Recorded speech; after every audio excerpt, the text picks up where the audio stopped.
할렐루야. 오늘은 예레미야 38장 말씀을 가지고 함께 은혜를 나누겠습니다.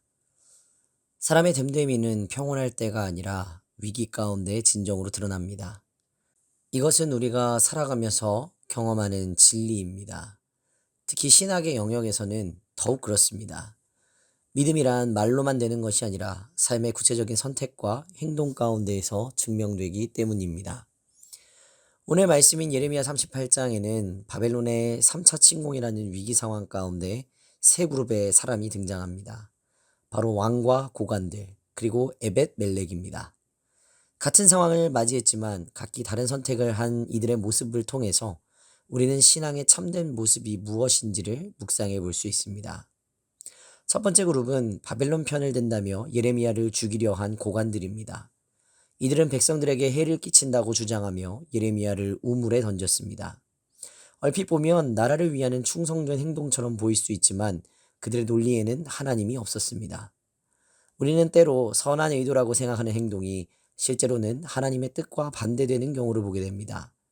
고관들을 나라를 지키고자 하는 애굽심을 가지고 있었지만 정작 하나님이 말씀하시는 것을 무시하고 자기들 생각에 옳다고 여기는 길을 선택했습니다.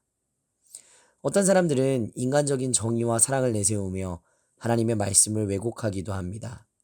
하지만 참된 사랑은 하나님 안에서 이루어져야 합니다. 하나님 없는 사랑, 하나님 없는 정의는 결국 왜곡된 결론에 이르게 됩니다.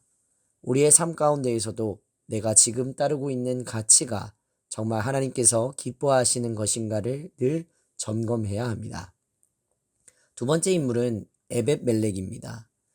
그는 비유대인 내시로 사회적으로 볼 때 유대인의 신앙 공동체에서 환영받지 못하는 위치에 있었습니다. 하지만 그는 목숨을 걸고 예레미야를 구출했습니다. 그의 행동은 동정심 때문이 아니었습니다. 그는 예레미야를 하나님의 선지자로 인정했기 때문입니다. 유대인 고관들은 자기 민족임에도 불구하고 하나님을 거부했지만 이방인인 에벳 멜렉은 하나님의 뜻을 따랐습니다.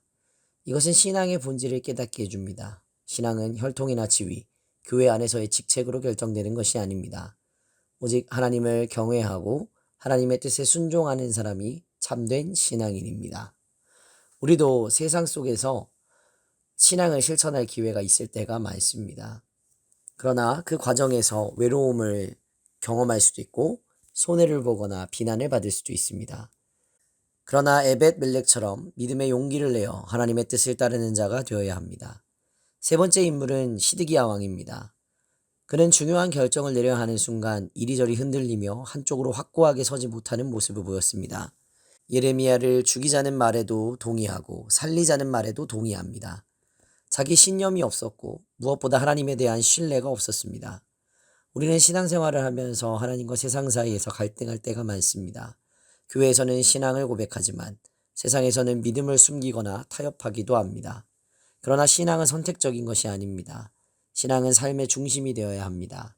우리는 신앙의 중심을 확고히 해야 되는 것입니다. 세상의 소리에 흔들리지 않고 하나님을 신뢰하는 믿음으로 굳건히 서야 합니다. 하나님 없는 삶은 결국 잘못된 선택으로 이어집니다. 신앙의 참된 용기는 환경을 초월하여 오직 하나님을 신뢰하는 데서 나옵니다. 신앙의 중심이 단단해야 중요한 순간에 바른 결정을 내릴 수 있습니다. 우리도 인생의 여러 순간에서 믿음의 선택을 해야만 합니다. 위기의 순간에도 하나님을 신뢰하며 바른 선택을 하는 신앙인이 되기를 소망합니다. 우리의 신앙이 단순한 입술의 고백이 아니라 오늘 하루 우리의 삶에서 드러나게 되는 살아있는 믿음이 되기를 소망합니다. 오늘의 기도 제목입니다. 위기의 순간에도 하나님을 신뢰하며 바른 선택을 하게 하소서. 하나님 없는 논리에 속지 않고 진정한 믿음으로 살아가게 하소서. 일상 속에서 하나님과의 관계를 깊이 쌓아가게 하소서. 기도하겠습니다. 거룩하신 하나님 아버지, 우리가 위기 속에서 어떤 믿음을 가져야 하는지 깨닫게 하여 주시옵소서. 우리가 주님을 향한 신뢰를 잃지 않게 하시고 세상의 논리에 흔들리지 않도록 붙들어 주옵소서. 위기의 순간에도 하나님의 뜻을 따르는 용기를 허락하여 주시고 우리의 삶 가운데서 참된 신앙을 실천할 수 있도록 인도하여 주시옵소서. 감사드리며 거룩하신 우리 구주 예수 그리스도의 이름으로 기도하옵나이다. 아멘.